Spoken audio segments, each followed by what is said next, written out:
Tasavvur qiling. 1 soniyada istalgan kompyuterni, xoh bu dunyodagi eng kichkina Raspberry Pi kompyuteri bo'lsin, yoki o'zingizda bekor yotgan o'zingizning PC'ingiz bo'lsin, yoki qo'lingizdagi MacBook'ingiz, Windows laptopingiz yoki hattoki telefoningiz istalgan serverni 1 soniyada onlayn qilishingiz mumkin. Uni serverga aylantirib, hech qanaqa static IP'siz, hech qanaqa konfiguratsiyalarsiz, hech qanaqa bosh og'rig'isiz, oson yo'l bilan buni ko'rsataman. Tanishing, bu Jipriq. Jipriqni so'nggi 6 yil mobaynida ustida ishlab kelaman. Jipriq menga qadrdon bo'lgan loyihalardan biri va bugun Jipriqda yangi versiya chiqardik. Ushbu versiya bilan bugun tanishamiz. Demak, siz o'zingiz operatsion tizimingizga mos Jipriqni versiyasini yuklab olasiz. Menda hozir macOS ishlab turibdi va macOS uchun xohlasam desktop ishlataman, xohlasam esa CLI orqali mana bu komanda bilan o'rnatishim mumkin bo'ladi. Command line dasturi oldindan bor edi, bilsangiz kerak. 6 yildan beri bor bunaqa yechim. Lekin bugungi taklif qilayotgan yechimimiz bu desktop application. Desktopni bilamiz, hech qanaqa qiyinchiliklarsiz o'rnatib ishlatish mumkin bo'ladi. Va yuklab olganingizdan keyin uni o'rnatishimiz kerak. O'rnatish boshqa dasturlardan farq qilmaydi. Xuddi shunaqa dasturni olasiz, applications foldersga tashlaysiz va shu ovozni eshitganingizdan keyin Jipriq o'rnatildi, hozir paydo bo'ladi. Jipriqni ochib olamiz. Jipriqni ochayotganingizda sen hozirgina internetdan yuklab olding-ku, bu dasturga qanaqa ishonasan deydigan shu window chiqishi mumkin. Uni openni bosasiz va Jipriq ishga tushadi. Shu oyna, demak tunnel degan tushuncha bor. Bu sizning serveringiz bilan Jipriq o'rtasidagi tunnel. Misol uchun hozir terminalga kelib, azimjon.com yangi versiyasini ishlab chiqyapman.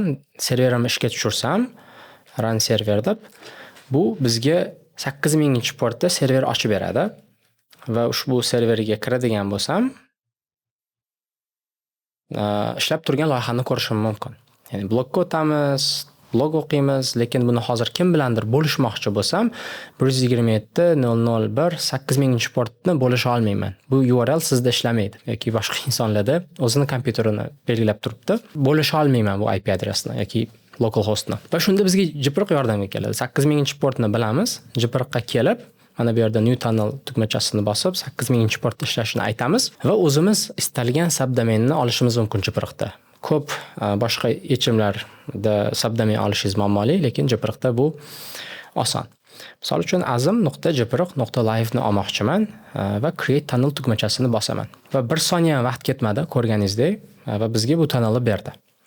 Ko'chirib istalgan insonga siz bu URLni beradigan bo'lsangiz, u sizni blogingizdan foydalanishi mumkin.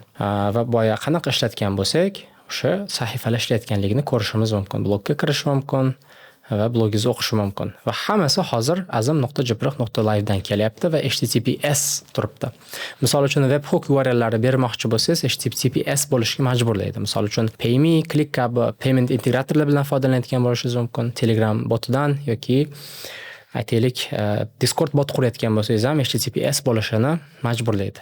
Va siz o'zingizning kompyuteringizdan turib ularga HTTPS javob berishingiz mumkin bo'ladi. Demak, ichiga kiramiz, tunnelimiz ichiga kirsak, bizga kelayotgan requestlarni ko'rsatib turadi. Ya'ni nima request keldi va nima response olganligimizni. Foydalanuvchi qanaqa response olganligini, qanaqa request yuborganligini hammasini ko'rsatib turadi. Bu ham debuggingni osonlashtiradi. Va yana juda ham muhim, ko'p so'raladigan featurelardan bittasi Jipriqda bu o'zimni domenimni yurita olamanmi, o'zimni domenimni ishga tushira olamanmi degan savol bor va javob ha. Jipriqning yangi versiyasi bilan siz o'zingiz domeningizni ham ulashingiz mumkin. Misol uchun 8000-portda ishlab turgan serverimni o'zimni domenimga ulamoqchi bo'lsam, mana bu yerda use custom domain degan bo'lak bor. Shuni ha deyman va domenimni yozaman. Misol uchun csft.uz degan domenni yaqinda olganman. Bu domen hozircha bo'sh turibdi. Keling test qilish uchun ishlatamiz. Va create tunnel tugmachasini bosamiz. Bu tugmachani bosganimizda bizga vazifa berdi hozirgina Jipriq appi. CNAME ni qo'shib qo'y deyapti shu domenga. Mana bu javobni esa azimjon.jipriq.live ga o'zgartirib qo'y deyapti. Va siz qayerdan domen olganingizga qarab o'sha yerga borasiz. Men domenim allaqachon Cloudflare ga ulaganman. Cloudflare ga kelib, domeningizga settingsiga kirib va uni ichidan DNS bo'limiga o'tadigan bo'lsangiz, yangi target qo'shishimiz mumkin. Hozircha allaqachon bu menda qo'shilgan ekan. Qo'shish juda ham oson, o'rgataman. Eskisini o'chirib yuboramiz. Delete deb va yangisini qo'shamiz. Hop, add record qilamiz. Mana bu yerdan typedan cname ni tanlaymiz va belgisini qo'yamiz. Bu istalgan subdomen uchun, ya'ni subdomen yo'q degan belgini anglatadi. Va bu yerda o'sha tunnelimizni nomini yozamiz. Tunnelimiz azimjon.jipriq.live turibdi. Shuni ko'chirib qo'yamiz. .jipriq.live. Va proxy qo'shadigan bo'lsak, bu bizni serverimizni o'rtasida Cloudflare ham proxylik qiladi. Xohlasangiz qo'shing HTTPS uchun, xohlasangiz qo'shmasangiz ham bo'ladi. Va save tugmachasini bosamiz va ana endi biz CSSFT.uz ga kiradigan bo'lsak, mana bu tunnel orqali ishlaydi. Ya'ni sinab ko'ramiz. CSSFT.uz ga kirdim va demak 8000-portda ishlab turgan serverim javob beryapti. Hozir mana refresh tugmachasini bossak, requestlar bu yerga kelayotganini ko'rishimiz mumkin. Toxga kiramiz. Misol uchun blogga kiramiz. 20 yoshgacha 20 urinish hamma requestlar kelayotganligini ko'rishimiz mumkin serverimizga. Va o'zimiz istagan domenda ishlab turibdi hozir CSSFT.uz domenida. Yangi domenlar qo'shib shu tariqa o'z uyingizdan, o'zingizning kompyuteringizdan foydalanuvchilarga xizmat ko'rsatishingiz mumkin bo'ladi. Jipriq orqali. Yana bitta ajoyib yechimlarimizdan biri Jipriqda bu umuman sizda bor fayllarni, folderlarni ulasha olish qobiliyati. Bu serve qismiga kelib, mana bu yerda serve degan bo'lak bor. Bu yerga papkani tashlaysiz va o'sha zahotiyoq o'sha papkani sizga onlayn qilib beradi. Uning ichida index.html degan fayl bo'lsa, o'sha fayldan veb-sayt serve qiladi. Misol uchun mana bu yerda cats degan papka bor. Bu papkaning ichida index.html bor. Uni ochadigan bo'lsak, bizga mushuklarning rasmi bor veb-saytni ochib beradi. Vibe kod qilingan, vibe kod qilingan HTTP shu ChatGPT bilanmi, Claude bilanmi istalgan tool bilan vibe kod qilib, u papkangizni Jipriqqa berasiz va Jipriq o'sha zahotiyoq sizga URL yasaydi. URL o'zgartirishingiz ham mumkin istasangiz va kelib kiradigan bo'lsangiz, sizni onlayn veb-saytingizni ko'rishingiz mumkin. Va mana bu saytni endi qolganlarga yuborib baholashini so'rashingiz mumkin. Bu freelancerlar uchun juda ham ajoyib yangilik. Onlayn veb-saytlaringizni taklif qilish uchun ajoyib yechim bo'ladi.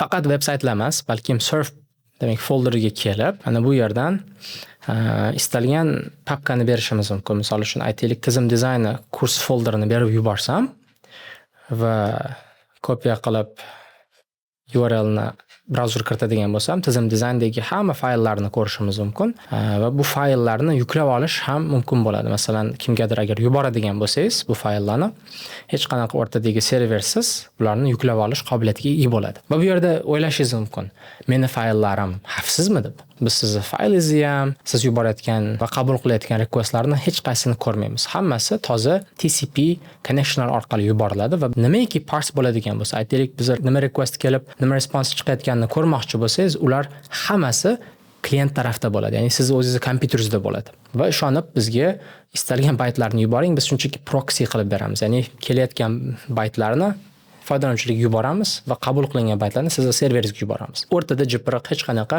parsing bilan ham shug'ullanmaydi va shu tariqa Jipriq ishlaydi. Demak, Jipriqdan foydalanish uchun siz xohlasangiz HTTP dan foydalaning, xohlasangiz HTTPS dan foydalaning. Va yana bitta ajoyib yechim bu TCP. TCP nima degani? Masalan, HTTP bu veb-saytlar HTTP da ishlashini, web loyihalar HTTP da ishlashini bilamiz. TCP o'zi nima? TCP yana ham quyi protokol. Bunda ma'lumotlar ombori, har xil serverlar ishlaydi, hattoki HTTP ning o'zi ham TCP qatlamining ustida ishlaydi. Misol uchun, hozir qo'limda turgan mana bu Raspberry Pi ni olaylik yoki bu yerdagi kompyuterni olaylik. Bunga men masofadan kirmoqchi bo'lsam, maxsus protokol bor, masofadan bog'lanish, shell deyiladi, secure shell, SSH. Bu protokolda, misol uchun 22-portni berib qo'yadigan bo'lsam va create tunnel qiladigan bo'lsam, hozir kompyuterimga masofadan bog'lanish imkoniyatiga ega bo'laman. Yoki ma'lumotlar ombori ishlab turgan kompyuterda o'sha ishlab turgan portini, misol uchun Postgres'ning porti 5432. Shu portni expose qiladigan bo'lsam, bu degani Postgres'imni men masofadan bog'lanish imkoniyatini qo'shyapman degani. Firewalllarni aylanib o'tish imkoniyatini beradi. Va TCP dan siz istalgan, misol uchun protokoldan foydalanishingiz mumkin. Xoh MongoDB bo'lsin, xoh Postgres, xoh MySQL, siz bilgan Redis, istalgan ma'lumotlar ham bor yoki SSH. Yana bitta zo'r muammoni yechganmiz JPRG orqali. Hozirgacha JPRG ishlatamiz. 42 da Cloud 42 degan yechimimiz bor. Undan foydalanib foydalanuvchilar, o'quvchilarimiz o'z kompyuteriga ega bo'ladi. JPRG dan foydalanib uni qurganmiz. Esimda 2023-yil biz uyda turgan kompyuterni olib, buni internetga ulab, JPRG ni o'rnatib, ichida 500 ta konteyner yuritib, foydalanuvchilarga har biriga o'ziga konteyner berganmiz. Dastur berganmiz. Bu dasturdan foydalanib esa ular o'zini kompyuterida yuritish mumkin bo'lgan xavfli komandalarni o'zini kompyuteridan salkim 42 Cloud 42 da ishlatishgan. 42 Cloud o'rganish uchun oson bo'lgan Linux konteynerida hozirgacha mana foydalanuvchilar ishlatyapti. Bularning hammasi JPRG orqali bo'ldi. Agar JPRG siz biz Cloudga chiqib, masalan Google Clouddan yoki AWS dan yoki aytaylik biror cloud kompaniyadan serverlar xarid qilganimizda, ijaraga olganimizda hozirgacha biz 3 yil ichida 10 minglab dollar xarajat qilgan bo'lardik. Kamida 10 ming dollar. O'rtacha hisobda 30 ming dollar xarajat qilib qo'ygan bo'lardik bugungi kungacha. Shuni hammasini demak JPRG bizga bepulga tushirib bergan.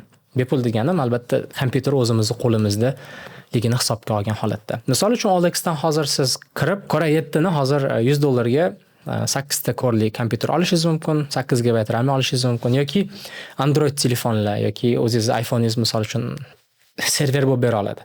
Qo'limdagi kompyuter Raspberry Pi hozir 8 GB gacha RAM bor. 8 GB xotirasi bor. CPU-si bor. Hozir shu 30 dollarlik kompyuterni siz hozir 50 dollar bo'lgan narx oshdi. Clouddan xarid qilmoqchi bo'lsangiz, har oy shuncha pul to'laysiz. Har oy.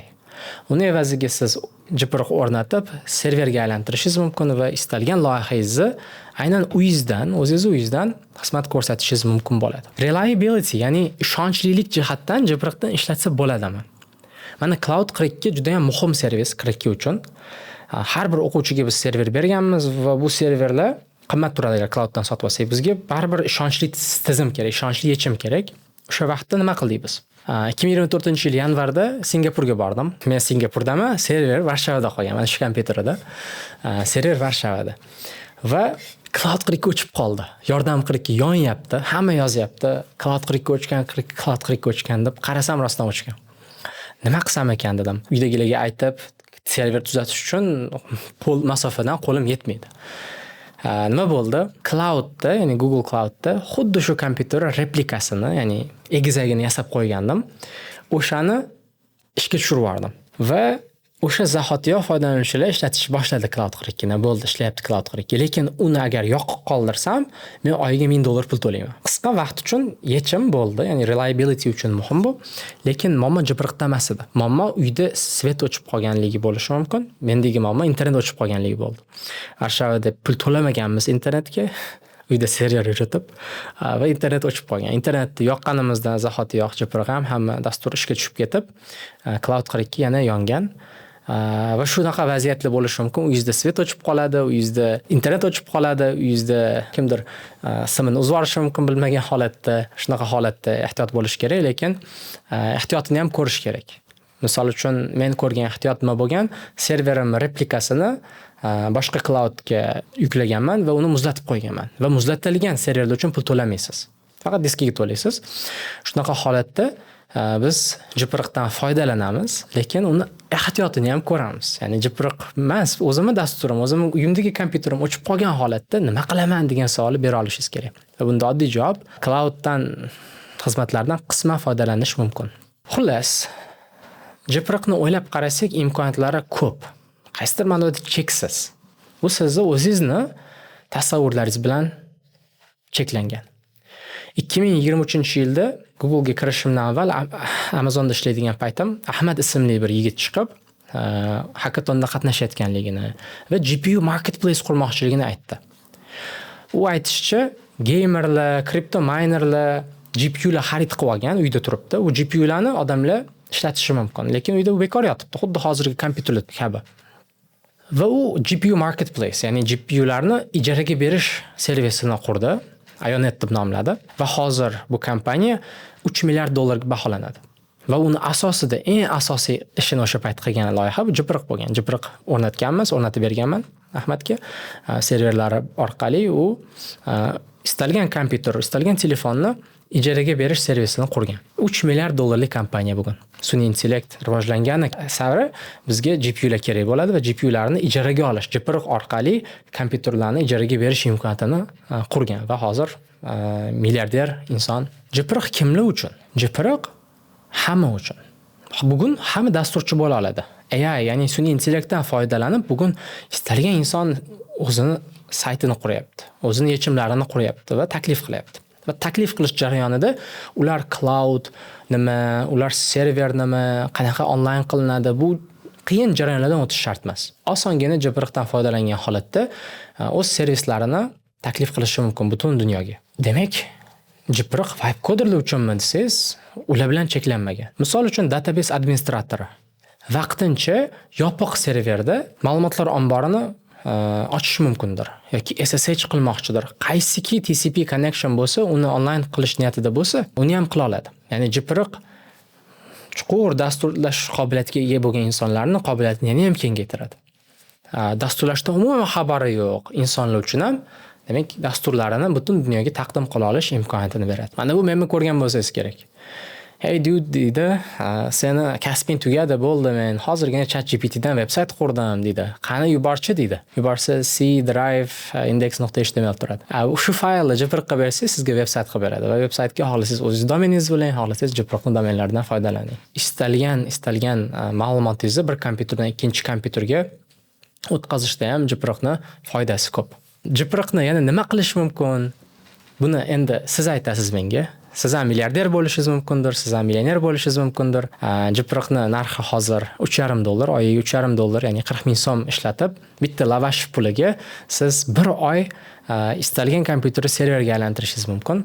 Jipiriq bilan qurishingiz mumkin bo'lgan loyihalar, qilish mumkin bo'lgan ishlar, olib qarasangiz cheksiz. Buni siz hal qilasiz, sizning tasavvuringiz, sizning xohish irodangiz hal qiladi. Jipiriq bilan keyingi nima loyiha qurayotganligingizni izohlarda qoldiring, har birini o'qib chiqamiz va jipiriq o'rnatmoqchi bo'lsangiz, quyida izohlarda link qoldiramiz. U yerdan o'tib jipiriqni o'rnatib olib, maza qilib ishlatishingiz mumkin. Birinchi hafta mutlaq bepul.